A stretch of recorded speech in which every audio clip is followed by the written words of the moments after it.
Whether it's beneficial insects that's controlling them, whether it's your soil practices you're doing, I don't know. But he said something's working. I always was taught you try and leave the ground in better shape than when you took it over, and I think we're doing that. We're seeing our organic manure numbers are going up, and yields aren't hurt at all, and actually it's saving us a lot of work in some ways. Yeah.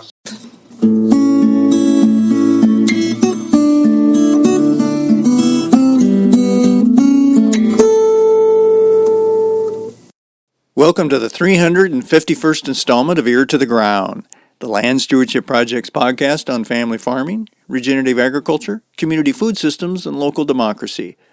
I'm Brian DeVore, editor of the Land Stewardship Letter. Jerry and Nancy Ackerman have been farming in southwestern Minnesota's Jackson County for around 4 decades. This is a region dominated by the kind of flat, fertile fields that regularly churn out impressive yields of corn and soybeans, utilizing conventional production methods. So the Ackermans would be forgiven for pretty much raising crops the way folks always have in their neighborhood. Such production methods rely on plenty of tillage, exposed soil, and intensive fertilizer use. But the couple has long been focused on leaving the land on the 1,200 acres they farm better than they found it. So for the past several years, they've been implementing no-till practices and integrating cover crops, such as cereal rye, into their rotation.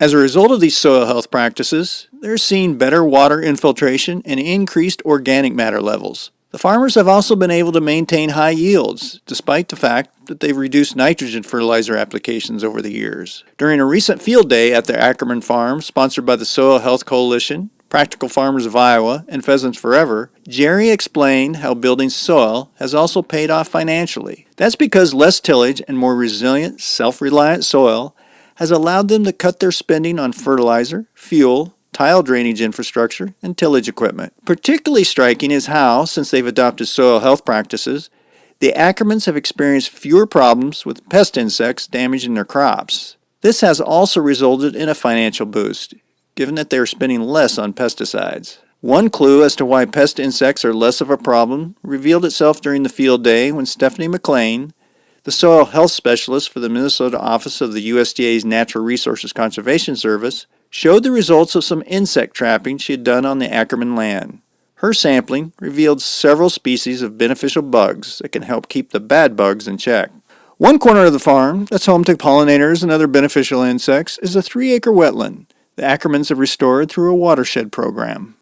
Over the years, that low-lying corner of the farm had periodically been too wet to crop, making it difficult to get consistent production out of it. During the field day, great blue herons and leopard frogs, along with bees and other pollinators, were clearly enjoying this patch of wildness. Jerry says he and Nancy love seeing the wildlife this corner attracts, but that there are also economic benefits to the habitat as well. By wasting less time and resources planting a piece of ground that may or may not produce a profitable yield, they can focus on the more productive parts of their farm. After the field day, I talked to Jerry about their adoption of no-till and cover cropping, and how the presence of more life, both under the ground and in the air above it, indicates that they are on the right track. Honestly, when I first started, my dad would not let me do that on his farm. Eventually, he let me strip till because it was still a little tillage, but it was in a strip, and his cover crops, he just could not figure that out. But then after he's seen it, and he kind of became a believer, and of course then, I forget what year it was, I got an award from No Till Farm for nutrient management. Of course, he said to me one day, he said, "How in the world did you ever have figured out how to try this?" And I said, "Well, really it was your dad, your grandpa. Why?" I said, "Well, he was the first guy to have a John Deere self-propelled combine in Jackson County, first guy to grow soybeans. Of course, they were used for cattle feed at that time. And he grew different things, and he always told me, you got to try some of these things, and some work really good, some maybe not, and you throw the ones that don't work away and keep doing a good one." Curiosity is a lot of it, and I'm still learning myself. I mean, I'm not claiming I know everything, and it's kind of like I tell people, when you want to know what not to do, just ask me, because I've made enough mistakes. One of the glaring ones was we were interseeding, and of course we were spraying and killing the covers off, interseeding and whatever, and here I got the applicator here, and boom, we're going like crazy, and we get done, and Nancy said, "You dumb turkey." Of course, it was a little worse than that. That field was not sprayed. And it's like, okay, we're spraying Liberty, that just kills living plants. So we called the chemical rep, and yeah, it should be all right on that. So we sprayed it, and I think what happened is, of course, the spray got on the seed. When the seed germinated, it died. So that was a costly, yes, on the cover crop seed. So that was kind of a costly mistake. Another time, Nancy has her farms, of course, and I have mine. Well, this one field she had beside me, she planted a 2.4 maturity soybean. Well, I didn't want to get beat too bad, so I put a 2.2 beside her. And that was the year our pilot had plane trouble. We had to bring in a different airplane, and he said, I got to do it all at once. We got thousands of acres waiting. So I checked. You were using an airplane to put in the cover Yeah, crops? yes, well, do a lot of aerial seeding, because we do have some good pilots. And went and checked the beans, and they were kind of, well, maybe we see a yellow leaf here, which the rule is you want to have 20% yellow leaves when you do that, because you need to get sunlight to winter rye, or it'll grow about 3-4 inches tall and it'll die. And we seeded it, flew it on. We thought, well, it's close enough. It'll be turning yellow and it'll drop. And we'd go check it, and it got about 3.5 inches tall in there. Well, here we come with the combine. There's not any cereal rye. It did not have enough light, and it all died. And we had the perfect check strip because we were drilling with the John Deere no-till drill. And of course, I'd missed a spot, didn't get the drill dropped, and here's 20 foot wide, about 10 feet long, just a beautiful stand of cereal rye. So that was a costly mistake, But you're going to have things like that along the way. And the big things dealing with covers is starting to learn which herbicides work better and so forth along the way. You went completely no-till about 3 years ago. Yeah. And then integrated cover cropping into that. Yes, we started experimenting with cover crops back in, I believe it was 2008. It might have been 2007, 6. Okay. By 2010, we were 100% covers on everything, and we have been ever since. Any field we have come spring is going to have a cover crop on it. I may try some triticale because I was just at the soil health school they had this summer. One of the things that caught my ear was, well, even though you're using cover crops, you need to get some diversity in there. So I may switch to triticale on some of it, cereal rye on some of it, because I do want something that's going to overwinter. And people don't realize, especially with cereal rye, it's a natural herbicide. If you have cereal rye growing, and it doesn't have to be a real thick stand, that's the easiest way is, plant cereal rye and plant soybean. And I've had how many people come back and say, I didn't really believe you, but you're right. There's no water hemp coming. Successful Farming had an article in there a year ago, I believe it was, with University of Illinois down there at Champaign-Urbana, and they're actually recommending letting the soybeans come up and almost get to the second trifoliate before terminating, because cereal rye has a natural inhibitor for weed suppression. In other words, they will not let the weeds germinate, but that lasts about 30 to 35 days. And at the field day we had here, one customer had 500 acres of beans last year. He only had 50 acres he had to spray a second time. He literally went and terminated the cereal rye, and I don't know what he used for, I know of course he used Roundup, but he maybe had something else with it. But he said, I come back later, the rows are closed, and I don't have any weeds there. That's a lot of money I saved. And you're planting green, so you put in the cereal rye in the fall, and then, roughly how tall are you letting it get when you go in and plant green? Typically on corn, since we're interseeding, we want to terminate it almost the next day after we plant.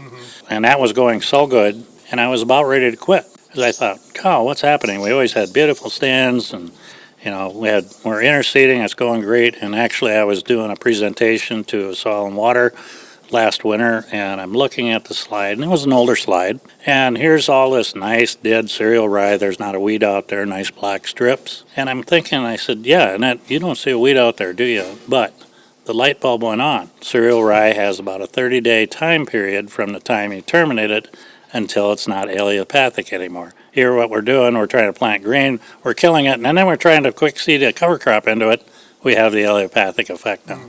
So now we're killing it almost the same day we plant, and then depending if we need another herbicide application to clean them things up, then we'll come in and interseeding with that.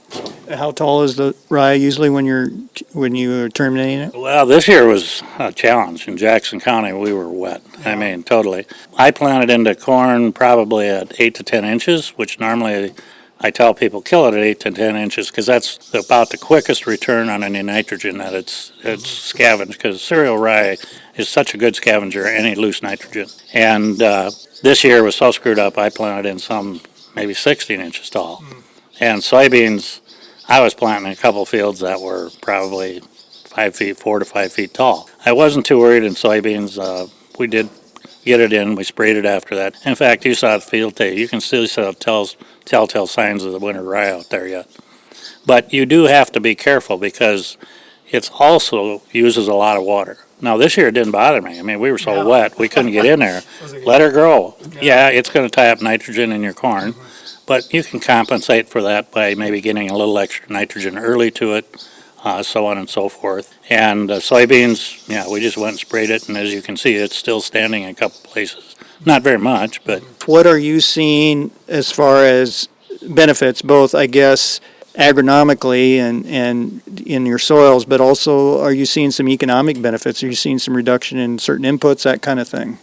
oh, yes. I mean, I actually do a spreadsheet kind of thing if I'm doing talks in the winter, saying what I've got into it for as compared to full tillage. And typically you're saving $40 to $50 an acre. I mean, that's in fuel, that's in machine time. And I'm using Iowa custom rates because that's what everybody in the Midwest kind of uses. But yeah, just one pass with a field cultivator and one pass in the fall chisel plowing, you're talking probably $30 an acre right there, let alone the fuel and your labor. It just puts money in your pocket, period.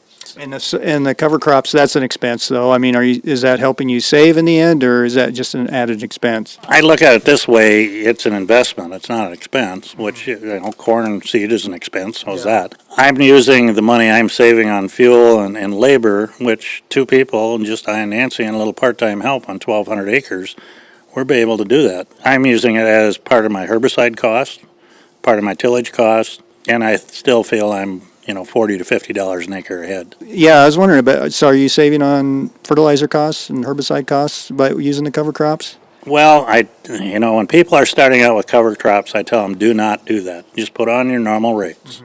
I don't want to be blamed and all of a sudden, well, I use that cover crop and I was getting 240 bushel an acre corn and we use a cover crop, I only got 200. Okay, did you cut back the rates there? Well, yeah, that's what I'm trying. That's what it's supposed to do. Don't do that. Start out the way you normally do, get used to them, and then if you want to try an area of it, and maybe not such a big jump. Now, I've done studies with Minnesota Department of Agriculture and our watershed and NRCS, and actually with our agronomist, which is an independent agronomist. They don't sell fertilizer, they don't sell chemical, and there was 8 farmers that participated in this. That's probably been 5-6 years ago. And we had a toolbar set up so it could change as it went across the field. And we replicated that 5 times on a pretty good, I think it was an 80-acre field, and there was 8 of us had to have that much, 80 acres or more. And what we found is, yes, we could get more yield, but the best return on investment was between 140 and 150 pounds. Actually, 140 to 145. So I made it a rule. I only use 140 pounds nitrogen, period. I don't give it any more.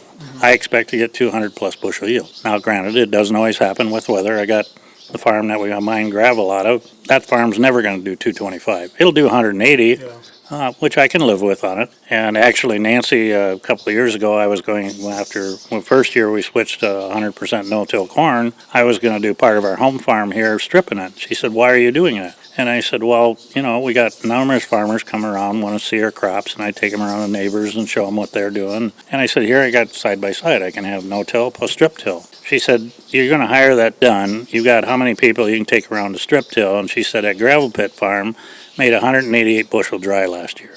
What are you going to try and prove? So I threw up my arms and listened to Nancy again. And, we've been staying at 100% no-till corn and no-till soybeans. You have a kind of a trial here, I think it's 3 acres or something right here that you're doing some different, right here next to the machine shed, or a little bit? Yeah, can you describe that trial a little bit? Yeah, that's an independent testing agency, and they, I believe, have 17 different ones. And so what they're doing is comparing conventional tillage, strip till, and no-till in corn and soybeans with cover crop. Now, that's only the 3rd year for that test plot, but I just got a penetrometer given to me. The guy said, I'm going to give this to you, but I may want to come back and use it once in a while. I said, great with me. Why don't you show me how to do it? This is only the 3rd year of the test plot. And he went out there where the tillage was, and he pushed down, and he says, there's where your tillage is. It went in the red right away. And, okay, well, let's go. hit the hard pan. We hit the hard pan right where the tillage was. So we moved over, and we went in a strip till between the rows. He pushed that in, almost completely in, and it didn't go into the red at all. It stayed in the green. Moved over to the no-till. No hard pan. Did the same thing. He said, in 3 years' time, you've created a hard pan just by doing that tillage. And I said, well, I'm not doing it. It's their test. Yeah. But it was eye-opening. I didn't believe we could get a hard pan that quick because it's been 25 plus years that it's not been tilled, other than stripping, I shouldn't say that, which people don't realize strip tilling is considered no tilling because you're just stripping it where you're planting the seed. I always remember Ray Archuleta. He had been at a field day we had a number of years ago. He said to get people to change completely, no-till does work, but it works really good when you're using cover crop. And he said a good way to get people started is have them start strip tilling corn and then no-till beans. It's the easiest way to start. I think that's a really good point. I was just talking to Stephanie McLean, the state soil specialist for the NRCS, who was here today, and she was talking about this, how important it is to not, so no-till has its own benefits. It protects that soil, provides that armor, which is a part of the soil, the 5 soil health principles. But you really do also have to build that soil health, and that's where the cover crops can really come in and build that aggregate structure in a way that, like you said, it becomes an investment over time. You are building that soil's self-reliance a little bit. And that's very true. I mean, we always talk about the gravel pit farm. Nancy wanted to put it in a CRP, and my dad owned it at that time, and he did not like CRP for one reason or another. So I put it into alfalfa for 5 years. After the 5 years, it's been corn and soybeans ever since. But we've always used a cover. We had an agronomist that was for the state of Minnesota and Wisconsin down, and he wanted me to look at my best farm and my worst farm. I said, well, the home farm's probably the best farm. And we went out and looked at it, and he did it, and analyzing it. I said, well, I'll take you down to the gravel pit farm. And we went out there, and of course, we got the spade, and we're digging, and he said, you sure you took gravel out of here? And I said, well, over there about 20 yards, you can see all them little marbles. That's where the screener was, and I'm not picking them little things up. I just farmed through them.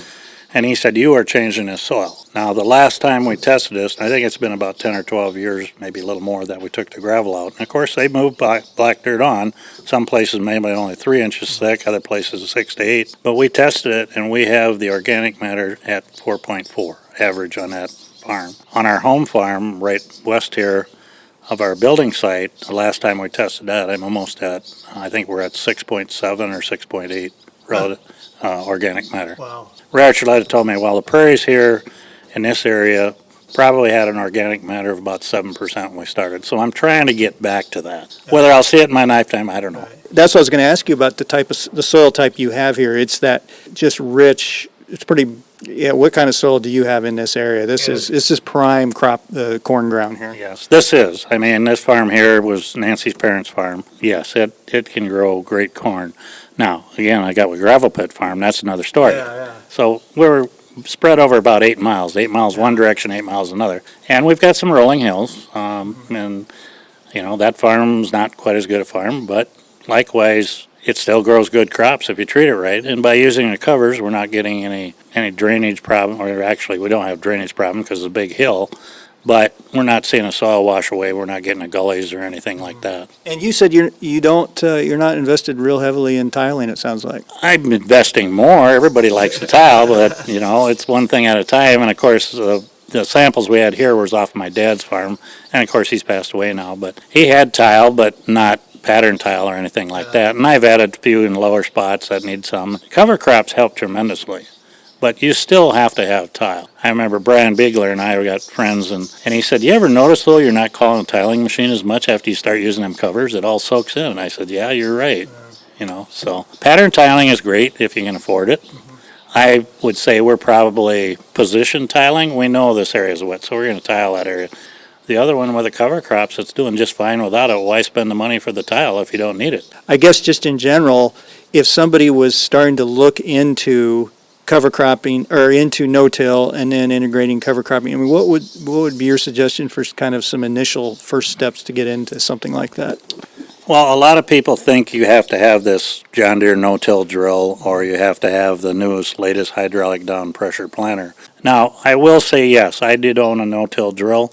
It was before I was doing cover crop. If you're doing the covers, and I say at least 2 years, maybe 3, you don't have to have a high-priced down pressure planter. It may be good and it may do a good job. Is there anything kind of looking ahead that you'd like to experiment with or that you're looking into or are you pretty happy with the system you have set up for the cropping right now? Oh, you always got to try new things along the way. I've looked into camelina, kind of going to be a coming crop. I think it's still in development stage. Like I said, I did invest in an oat milling plant that's going up at Albert Lea, Minnesota. That is kind of set up like a corn or soybean plant where you own shares, of course, and you get a premium that way. They are setting it up. You cannot use any Roundup. You do have to use a cover crop afterwards, and it's going to be identity preserved. So that gives an advantage in the marketplace, and it just helps a little bit. And so I may push the oat harvest a little more. I like it. It's a third crop. And basically, to tell you the truth, we do need a third crop around here. I was doing it with alfalfa, but that takes a big investment. I mean, I and Nancy, most holidays we miss because we were in an alfalfa field, because when it's ready, you got to go. Now, granted, it was nothing for us to cut 100 and 120 acres a day with the equipment we had. We could bale 100 to 120 acres a day, have it in a shed, but you still got to be there when it's time to go. Yeah, I'm going to keep looking at things. I tried a little camelina in my mixes last year just to try it. I just wanted to ask you quickly about this. The other part of this field day was looking at this wildlife habitat that you've established. I think it's around 3.5 acres, something like that? 3.4. 3.4. So I think it's really interesting, some of the things you talked about, why you did that. We're near Heron Lake, and this was traditionally a lot of wetlands in this area.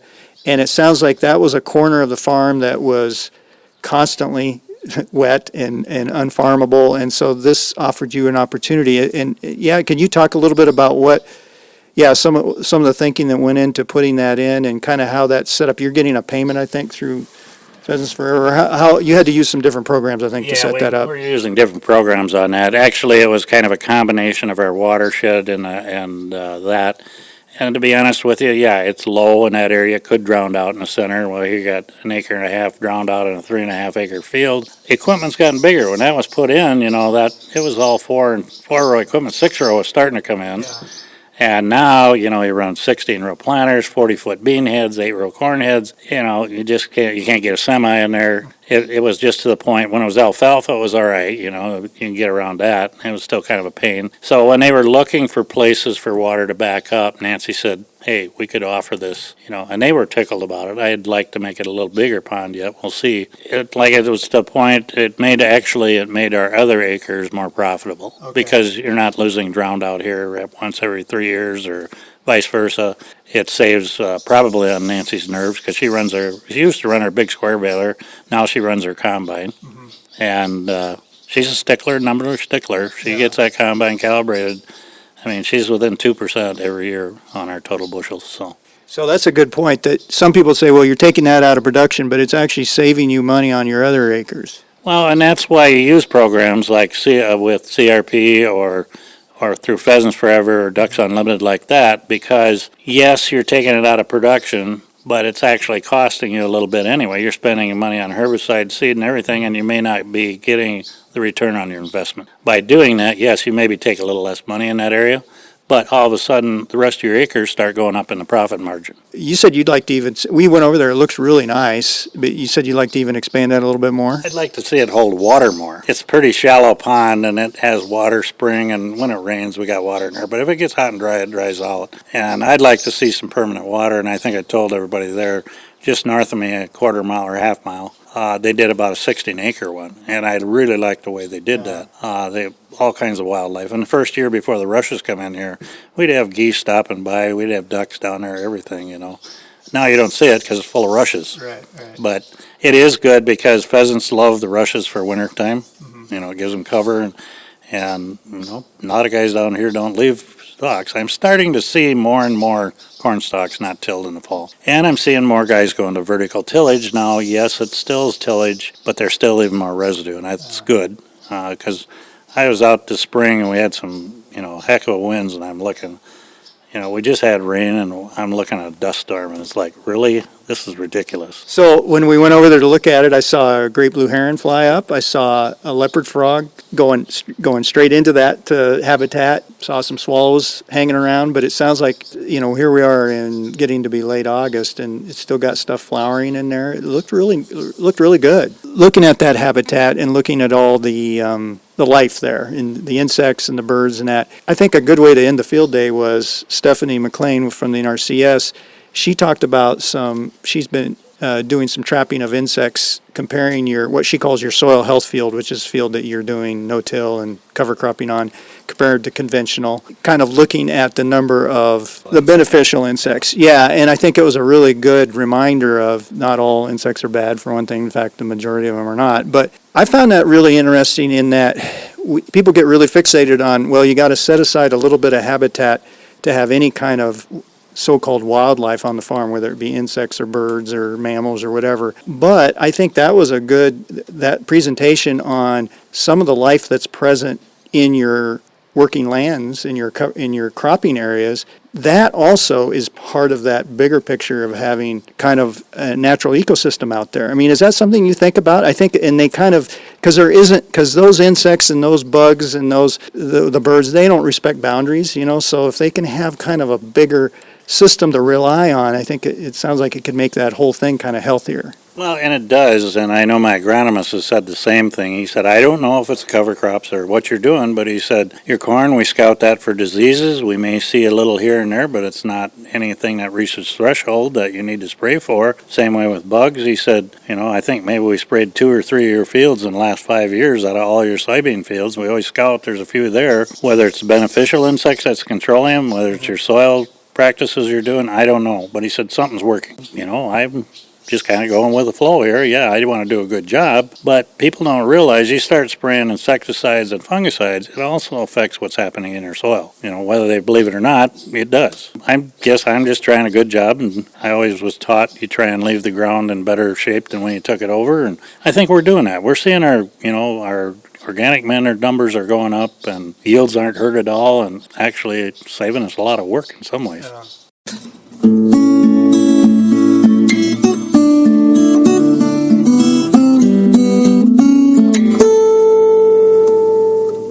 For Land Stewardship Project resources on building soil health profitably, utilizing practices like no-till and cover cropping, see the podcast page for Ear to the Ground episode 351 at landstewardshipproject.org. If you have comments or suggestions about this podcast, contact Brian DeVore at bdevore@landstewardshipproject.org, or you can call 612-816-9342. By the way, it helps us greatly if you can give Ear to the Ground a rating on whatever podcast platform you utilize. And word of mouth is the best way to spread the news about our podcast. If you like what you hear, tell at least one person about LSP's Ear to the Ground. Thanks to Laura Borgendale, a Western Minnesota musician, for Ear to the Ground's theme music.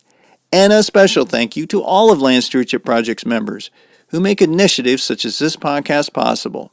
If you're not a member, visit landstewardshipproject.org to learn how you can support LSP.